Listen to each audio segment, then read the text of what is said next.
Alabama native Harper Lee was published in 1960 and was an immediate success, winning the Pulitzer Prize in 1961. Spawned an Oscar-winning film in 1962. And even today, it is consistently ranked as the second most influential book in America, after, of course, the Bible. To briefly refresh your memory, the novel tells the story of Atticus Finch, a small-town lawyer in the Deep South during the Depression, who is appointed by the court to defend Tom Robinson, a black man accused of raping a young white woman. The story is told to us through the eyes of Scout Finch, Atticus's 6-year-old daughter. Atticus doesn't want his young daughter to witness the trial, but she slips into the crowded courtroom and watches the trial from the colored section in the balcony. Atticus convincingly establishes that the young white woman and her father, the town drunk, are lying when they accuse Robinson of rape, when in actuality it was she who has made sexual advances toward Robinson. In spite of convincing evidence of Robinson's innocence, the all-white jury convicts him, and Atticus vows to appeal this decision, but Robinson, afraid that he will never get justice, tries to escape and is shot and killed. And that's the bare bones account of what the main plot is of the novel. It culminates in the tension-filled courtroom as Atticus brings the truth to light, a truth that fails to overcome the prejudices and the fears of the jury and the townspeople. This is one way to understand the story. A novel about a liberal white lawyer fighting for justice for an innocent black man, which leads to a suspenseful courtroom drama and finally ends in defeat and an ultimate tragedy. If this was the only way to read the story, it would have made a very good book, as John Grisham capitalized on, and probably would have enjoyed some limited success. But to achieve the iconic status that this book has enjoyed over the 50 or so years, there has to be more to this story than just a story of racial injustice and an uphill courtroom battle. As in all great novels, there are numerous subplots which all function to either endear the characters to us or bring about our loathing. The childhood escapades of Scout and the other children might seem to just function to move the story along and keep you entertained.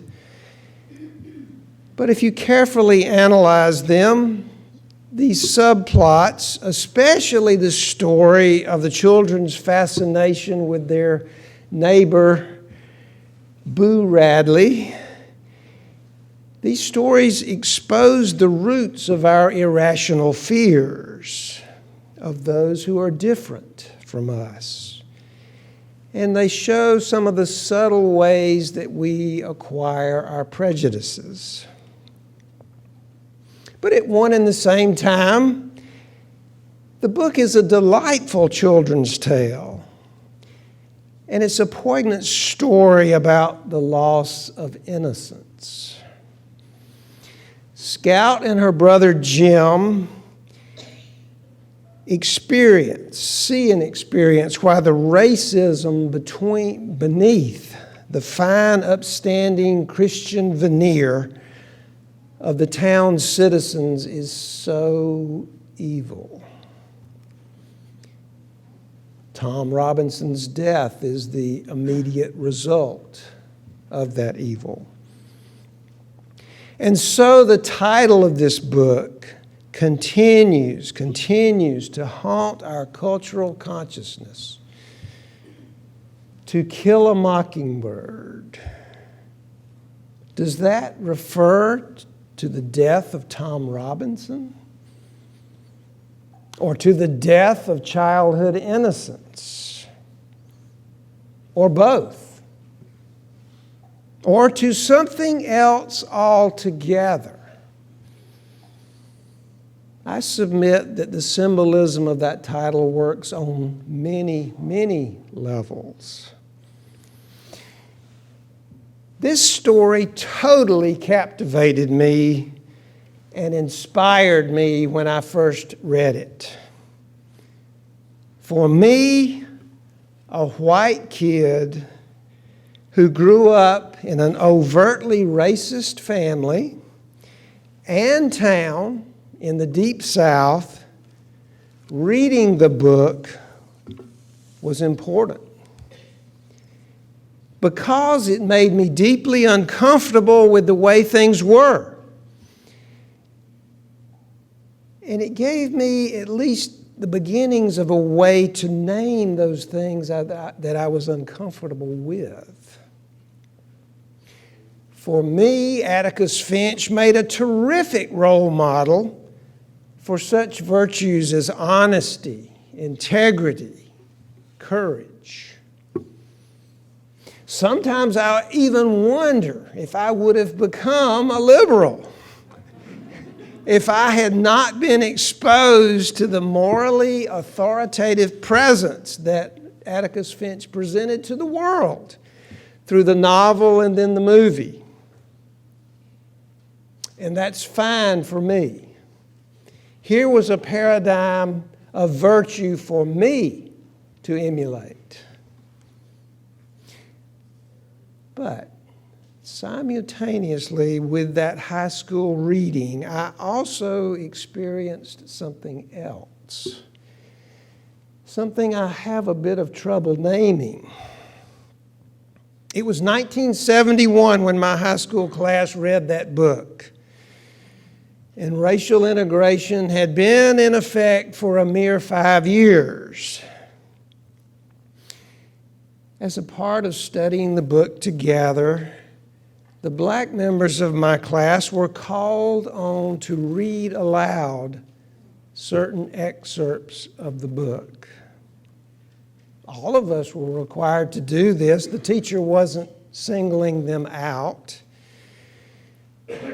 But hearing parts of the story in this way, experiencing it in this way, especially the use of the N word, was, well, painful.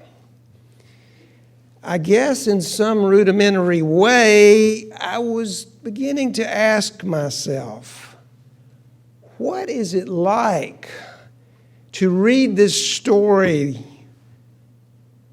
What was it like for the black members of my class? What were they feeling? What was I feeling? Was it embarrassment for the African American students? Was it shame? I'm still not sure I can name it, but it was powerful. I ask you this morning, what could my young, impressionable black classmates possibly have found in this story that could be edifying in any way? The black characters are completely one-dimensional. They come across only as victims, never exhibit any agency in the cause of their own struggle for justice. The only black character in the story that exhibits any gumption at all is Capernia, a servant in the Finch household. But even her character has been lambasted by critics of the novel, because even though her actions are a bit amusing and her dialogue is very witty, she is really an updated version of the contented slave. Anyway, having had these thoughts and experiences during my first reading of this book, through the years, I've taken a special interest in all the criticisms that have been leveled against the book.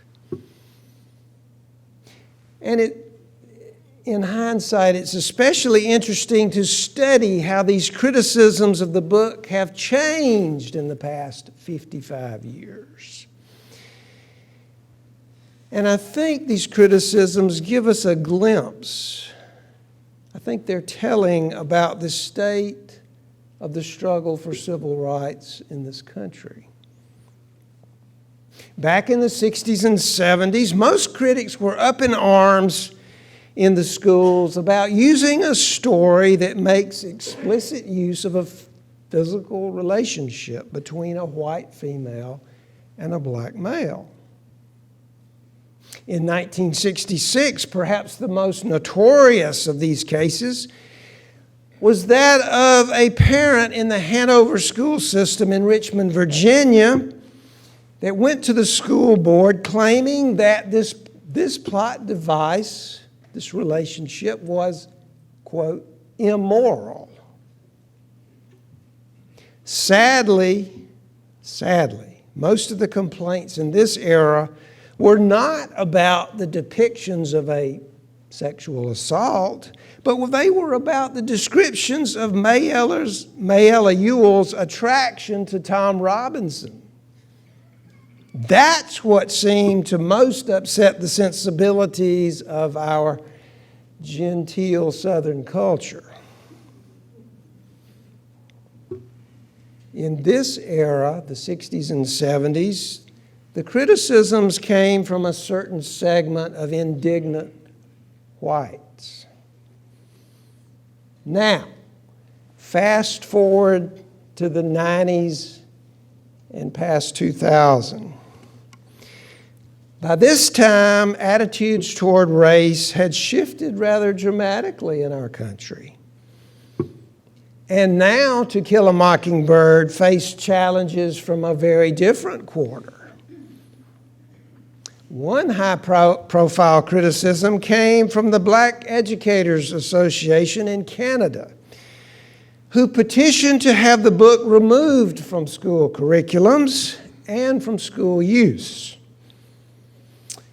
In their recommendation to the school board, their report stated, quote, "The terminology in this novel subjects students to humiliating experiences that rob them of their self-respect and the respect of their peers.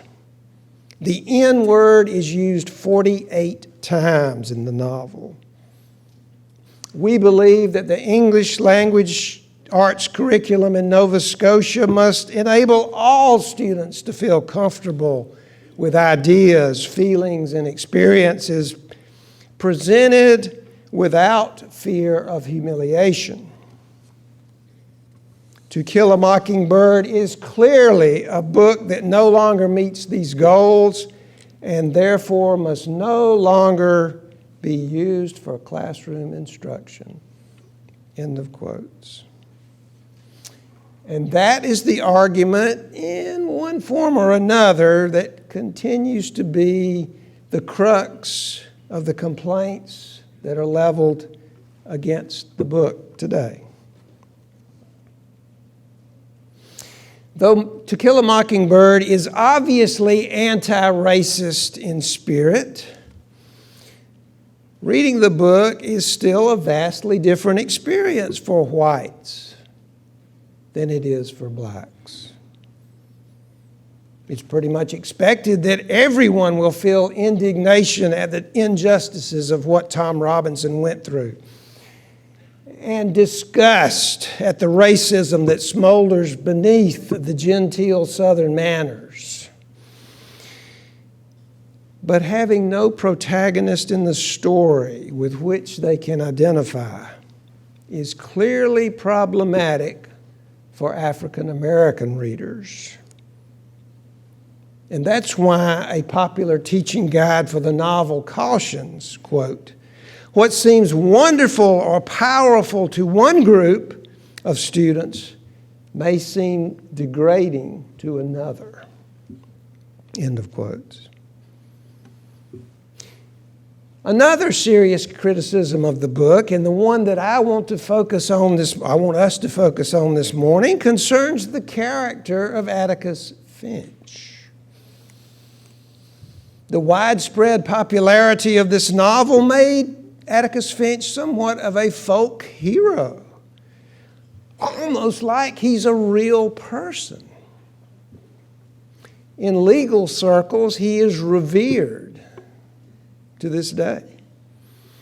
An article in the Michigan Law Review about Atticus Finch stated, quote, "No real-life lawyer has done more for the self-image or public perception of the legal profession," end of quotes. They need all the help they can get. Present company excluded. In 2003, the American Film Institute voted Atticus Finch, as portrayed by Gregory Peck, the greatest hero in American film history. Wow. It would seem that this fictional character is completely unassailable. But has that kept our historical and cultural revisionists from making the effort? No. Their critique concerns Atticus's Southern gentlemanly manners and his, quote, "never be anything but gracious," quote, end of quote, approach to his neighbors. In explaining the racism of the townspeople to Scout, Atticus says they are suffering from a, quote, "sickness that renders them unable to see a black man as a real person." He is unfailingly forgiving.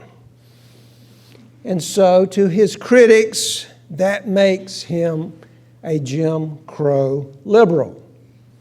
Someone who will defend a black man in a court of law if he is appointed to do so, but inwardly thinks that if all of us would just hold hands and sing Kumbaya, the problem of racism would simply go away. To his critics, Atticus is an accommodationist, not a reformer. And for that reason, he should not be held up as a heroic figure. Stay with me. Stay with me. No longer to see him as a hero? Really? Someone who sits up all night in front of the Macomb jail to protect Tom Robinson single-handedly from a lynch mob? I wonder. It would seem that Atticus's decision to risk his own life and to expose his children to attack isn't enough for some critics of the novel. Stay with me. Though it was a difficult step for me, I have come to see there is merit in this analysis of Atticus Finch's character. And not just as we read the novel from our virtuous perspective of 2015 and the accumulated hindsight that these 55 years of hard-won reforms, as well as the changes that have come about by the sheer momentum of history. I've come to see that many of the modern critiques of To Kill a Mockingbird are justified. Especially its use in the classroom by teachers not properly trained in facilitating a multicultural and multi-ethnic conversation for the reasons that I've tried to outline. In 2015, racism is still very much with us. But it has a different look to it. And it manifests itself in different ways. The anti-racism of To Kill a Mockingbird, the anti-racism it advocates for, is the anti-racism of a different and in many ways a bygone era. Having said all that, and acknowledged the validity of this argument that even a book that is as anti-racist as To Kill a Mockingbird can still contain racist elements and still needs to be treated carefully. And a few more questions need to be raised. I hope we never reach the point where the criticisms of the novel undo the good that the novel obviously did and continues to do in furthering the cause for civil rights. But have we really reached the point in our human evolutionary consciousness that not only can we attack the morals of a bygone era, but we can also attack all artistic and historical treatment of that era? It seems like when that's done in this case, we are also diminishing a heroic figure. And can we really afford to do that? In an era where heroes and heroines are all too few. It might be time for us to ask ourselves in these revisionist-prone times, are we really improving our present morality when we find new yardsticks to measure the old? Or are we really just projecting our white guilt onto the past so that we don't have to do the real work that we should be doing to deal with racism today? Is it prudent to diminish inspirational figures from the past who acted courageously within the context of the time in which they lived and advance the causes of justice, equity, and compassion just because their stance is not politically correct by modern standards? A lot of questions there. They're all very interesting questions, and I don't profess to have the answers to those questions. I'm a pilgrim too. But I do think that there are questions that a faith tradition such as ours, that affirms and promotes a free and responsible search for truth and meaning, needs to be asking itself. Those who defend Atticus Finch on these grounds, and by extension the book and Harper Lee, make a good point. Taken as a whole, it would be very difficult to say that Harper Lee was not singularly courageous in writing To Kill a Mockingbird and in creating such a figure as Atticus Finch. The lessons she taught through the book, to stand up for what's right, even when the costs are high, that's still as relevant as ever. The words she puts in Atticus's mouth as he's counseling Scout, quote, "You never really understand a person until you consider things from his point of view. until you climb into his skin and walk around in it. End of quotes. That might be a better way to express the golden rule than even the way Jesus did. Taken as a whole, I can't think of too many novels that affirm and promote the inherent worth and dignity of every person. That accomplishment alone, to write a novel that promotes that in the American South before civil rights, a culture completely inexplicable to anyone who wasn't born and raised here, that alone would seem to be quite a literary accomplishment. On the other hand, let's face it, To Kill a Mockingbird is a story written by a white author about a white protagonist who basically only deals with a white perspective. As literature, as a period piece, it's very, very good at telling one side of the story. But it's a liberal fairy tale.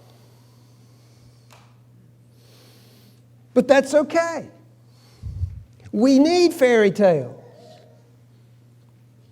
Heroic figures can serve the human psyche well and give us great stories to tell our children, as long as our adult side realizes it's a fairy tale.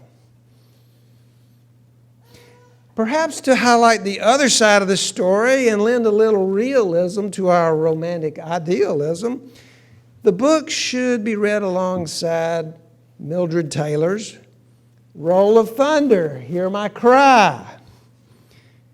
That book, written by a black author, has as its central theme racism in the Deep South and has many parallel elements to Kill a Mockingbird. Like Lee's book, Roll of Thunder has a child as its central character and storyteller, a 9-year-old black girl growing up in Mississippi during the Depression. Are you seeing a pattern? The story even has an anti-racist white lawyer who makes a noble attempt to stop a lynching.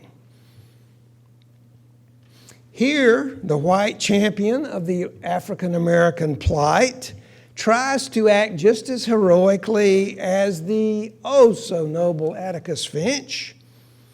But the lynch mob's response to the story is a bit more realistic. And don't worry, the horrific end is averted. After all, it's also a children's story, just a more believable one. Contrasting the two books, Roll of Thunder is in some ways a more sophisticated work because, unlike To Kill a Mockingbird, it expounds on the simple perspective of the child protagonist and tries to give us a glimpse of what is really going on around her. At any rate, I found it a very good counterpoint to the liberal white fairy tale elements of To Kill a Mockingbird, and I do think it makes a great companion read.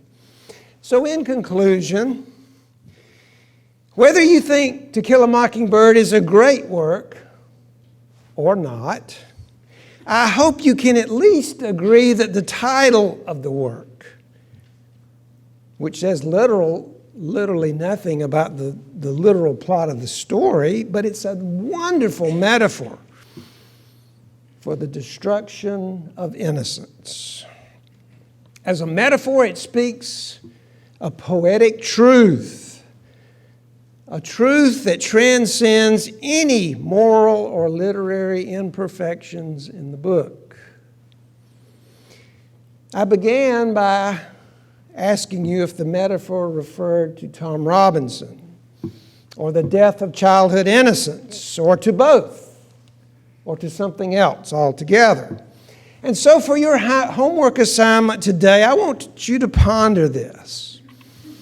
Could the mockingbird refer to the innocence that none of us can claim when it comes to racism in this country? When I first heard criticisms of Atticus Finch, I rushed to defend him. Isn't it amazing, this human capacity that we have to always think we have the moral high ground?